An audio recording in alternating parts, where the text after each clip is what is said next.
Desde pequeno eu sempre tive muita crise de tosse, aí no médico sempre tratavam como asma, bronquite, tudo quanto é tipo de coisa relacionada assim à área do pulmão, mas nunca a doença em si. Ninguém conhecia realmente a doença a fundo, até porque não tinha muita informação. A única notícia que a gente teve foi, pode ser que ela chegue aos 15. Para mim aquilo não fazia sentido, não aceitava. Para mim eu não tinha aquilo, não me pertencia. Essa médica foi e falou pra minha mãe. Aí falou que era pra mim correr, pra ela correr comigo, né?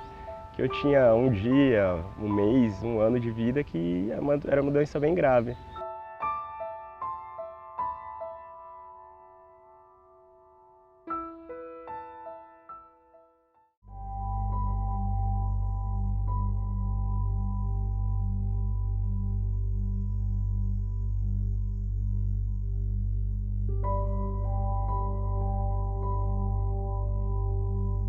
Fibrose cística, a primeira vez que eu tive contato foi através de um paciente, que eu ainda estava na residência médica, isso há 45 anos atrás. Eu acompanhei esse paciente, ele veio a falecer, a gente não tinha um diagnóstico dele enquanto ele estava vivo. Foi feita a necrópsia desse paciente e foi constatado o diagnóstico da fibrose cística. E na mesma época veio um pesquisador americano que era um dos coordenadores do trabalho com fibrose cística nos Estados Unidos.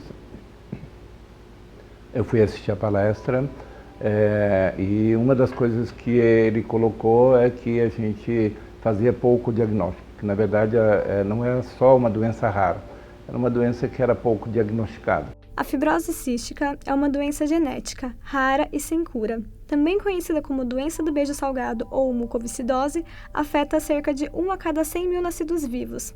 A mucoviscidose acomete e degenera órgãos vitais, como o pulmão e o pâncreas.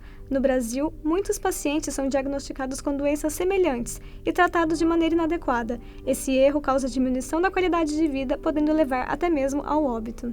A fibrose cística pode ser diagnosticada através do teste do pezinho, do teste do evaporímetro, teste genético ou pelo teste do suor. Quando eu tinha 9 meses de vida, a minha mãe me deu um beijo na testa e falou: "Nossa, tá muito salgado". E levou para minha pediatra. Ela, por sorte, eu falo que é uma coisa do destino, ela falou assim: "Olha, pode ser mucoviscidose". Na época, né, a gente nem tinha muito conhecimento da doença e falou: "Pode ser mucoviscidose, eu vou encaminhar para o teste do suor". E aí deram vários testes alterados até que foi confirmado a fibrose cística. Os pacientes com fibrose cística têm o suor mais, popularmente falando, salgado, né, hipertônico. Então eles produzem cristais de sal no corpo, então o suor deles é bem, e tem muito mais cloreto do que um suor de uma pessoa que não tem fibrose. O teste de suor é um exame considerado padrão ouro. Se manuseado corretamente, não apresenta resultados inconclusivos, diferente dos outros testes de diagnóstico. A ideia do CIPED surgiu com o reitor, que na época era o professor Martins, que foi chefe de departamento, e nós fizemos parte do grupo que iniciou a idealização mesmo do que seria o CIPED, um centro de investigação em pediatria. Nós começamos primeiro com uma assistência, montamos um ambulatório para atendimento desses pacientes e começamos a fazer contato com outros colegas em outras regiões do Brasil e mesmo do estado de São Paulo, e a parte de pesquisa nós começamos a desenvolver nos últimos 20 anos. Eu entrei em 2012 no projeto de pesquisa da Unicamp, mas eu já trabalhava com fibrose cística desde 2010, quando eu vim fazer o aprimoramento aqui no HC. Em 2014, a Unicamp desenvolveu um equipamento com valor acessível para a realização do teste de suor. Há 2 anos foi autorizado um equipamento americano, que é um Macroduct. Só que esse equipamento ainda é bem caro, né, para o diagnóstico, e não são todos os centros, não são todos os serviços que conseguem ter esse equipamento por enquanto. Então, junto com a equipe de engenharia daqui da Unicamp, desenvolveu um equipamento que a gente está deixando nos centros do Brasil, na tentativa de padronizar e validar esse equipamento para poder entregar para o SUS e ele servir como o apoio, né, o complemento do diagnóstico da partir da triagem neonatal.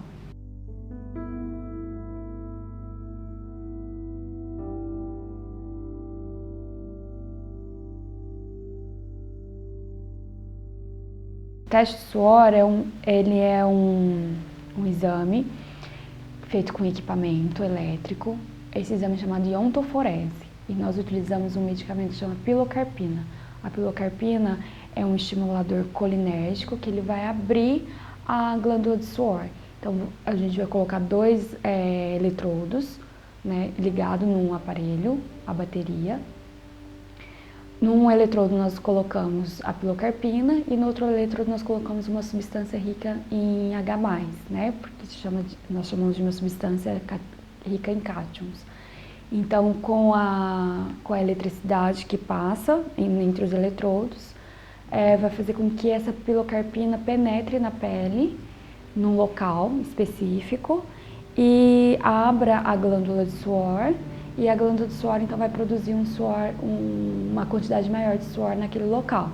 Nós coletamos esse suor com papel filtro e analisamos os eletrólitos, né, que são os íons. Nós analisamos os íons, o íon cloreto e o sódio.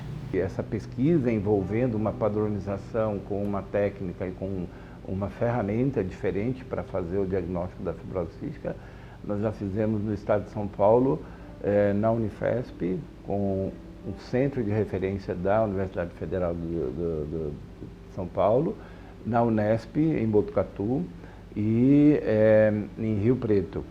E fora do estado de São Paulo, foi realizado na Bahia, em Salvador, com uma colega que tem um centro de referência em fibrose cística lá também.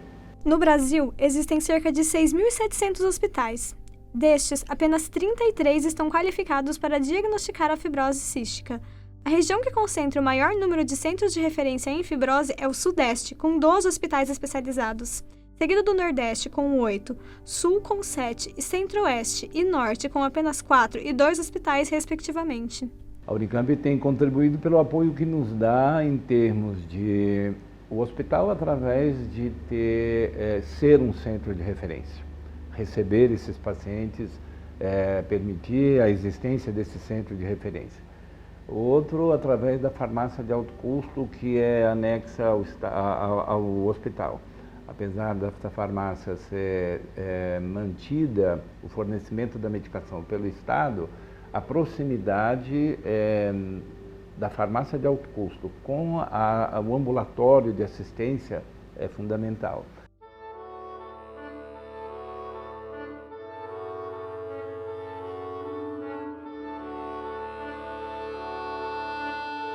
O diagnóstico da Júlia foi no teste do pezinho, tá? Assim, nós viemos para casa, depois de 5 dias em casa, ligaram pra gente, não foi médico, foi do hospital, foi, acho que, não sei se era RH do hospital, enfim, que a gente precisava refazer o teste do pezinho, falando que a Júlia tinha fibrose cística. Então não foi nenhum médico que deu o diagnóstico, foi por telefone. O que nos assustou muito, assim, a gente refez o teste do pezinho e confirmou, assim, é uma triagem neonatal, na verdade, o teste do pezinho, né? Aí a gente fez o teste do suor que confirmou a fibrose cística. Ela faz inalação sempre antes da escola, aí depois ela tem mais uma, aí à noite ela faz o fumosaime, que é o mais importante. A enzima ela toma sempre antes de comer o almoço, porque ela precisa, porque praticamente tudo que tem no prato tem gordura, então ela precisa da enzima. Até mais ou menos meus 10 anos, 11 anos, foi normal. Assim, tinha algumas restrições, por exemplo, toda criança quer brincar na chuva, quer brincar na rua, fazer um monte de coisa que todo mundo faz. Eu já tinha um pouco mais de receio, meus pais tinham um pouco mais de receio de deixar, por exemplo, estava chovendo, não saía, friagem, essas coisas. Eu comecei a piorar, assim, a ponto de sentir muito cansaço, foi do mais ou menos 17 para 18 anos, que aí foi onde pegou mesmo. Aí eu usava oxigênio para dormir e atividade física. Qualquer exercício que eu fosse fazer, que fosse andar no shopping, ou que eu ande um pouco mais, levar oxigênio para fazer. Aí a minha médica, que eu faço acompanhamento na Santa Casa, ela comentou comigo a possibilidade do transplante, devido às infecções assim, recorrentes e tudo mais.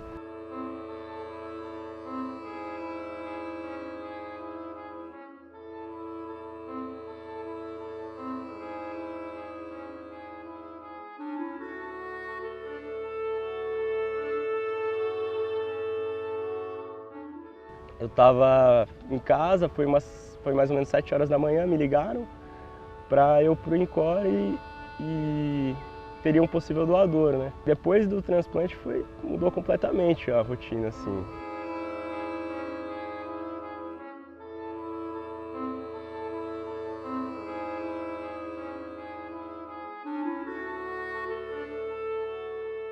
Eu passei por uma fase em que eu fiquei 6 anos sem tratar. Foi dos 9 meses até os 14, mais ou menos, né? A gente não tinha acesso ao tratamento. Então, quando eu voltei a tratar, eu tinha que usar medicações, N coisas, né? Para poder ter o meu pulmão de volta, porque eu já estava perdendo. Então, os medicamentos são na farmácia de alto custo que a gente pega. Eles vêm de fora do Brasil, então é bem caro. É um tratamento muito caro mesmo. Eu não me recordo muito bem quanto custa, mas tinha uma ampolinha de um remédio que custava 12 mil a ampola. Então, assim, não dá para bancar todo mês. Eu acordo de manhã bem cedo, que é para conseguir fazer tudo certinho, as inalações, a fisioterapia, tomar um café da manhã reforçado, porque eu trabalho o dia inteiro com várias atividades diferentes.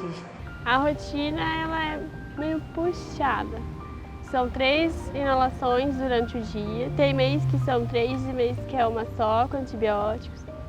Tem as enzimas que tem que tomar sempre antes de qualquer refeição, tem que tomar. Tem vitamina que toma depois do almoço, depois do jantar. Tem as bombinhas, que é de manhã e de noite também. Tem fisioterapia, tem que fazer. Assim, eu não faço todos os dias, né? Faço uma vez por semana exercício físico, quanto mais melhor.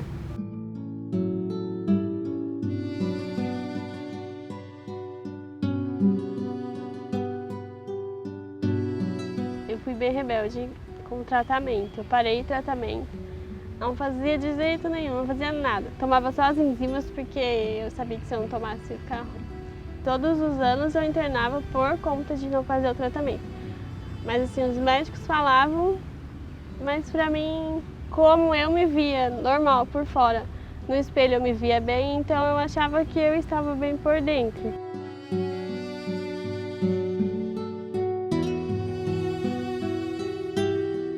Um adolescente, obviamente, o adolescente vai ter muito mais um sentimento emocional, essa dor emocional, né? É esperado que ele tenha muito mais do que uma criança.